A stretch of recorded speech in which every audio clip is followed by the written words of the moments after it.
Gọvanọ Chukwuma Soludo na-ekwu na ọchịchị ya ga-etinyekwu anya na ngalaba ọgwụ mkpọrọgwụ na mkpaakwụkwọ wee hụ na o nwere atụmatụ ọrụ iwu ukwu ekeresu nke ga-ahụ na ihe dum a na-eme na ngalaba ahụ sonyere n'otu esi ahụ na mba ụwa. Ka anyị sonyere Emmanuel Okonkwo maka akụkọ ahụ n'uju.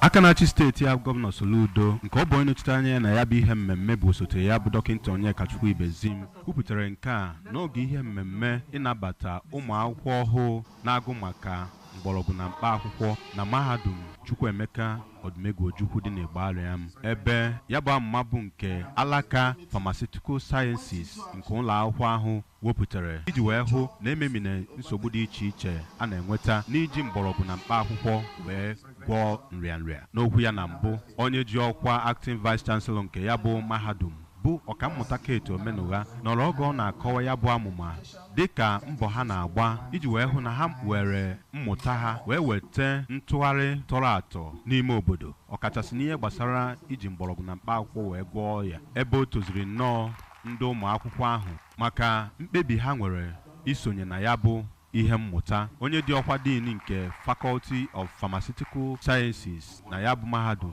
bụ ọkammụta Theophane Akunne kwupụtara na ya bụ ihe ọmụmụ bụ nnọọ nke dabara adaba na amụma World Health Organization wepụtara banyere iji mgbọrọgwụ na mkpa akwụkwọ wee gwọọ nrịanrịa, ebe ọ kọwazi ihe nkụzi a ga na-enye ụmụntakịrị ahụ dịka ọkacha ibe na nke ga-eme ka ha mụta ụzọ dị iche iche a ga-eji wee jiri mgbọrọgwụ na mkpa akwụkwọ na-agwọ ọrịa. Site na mahadum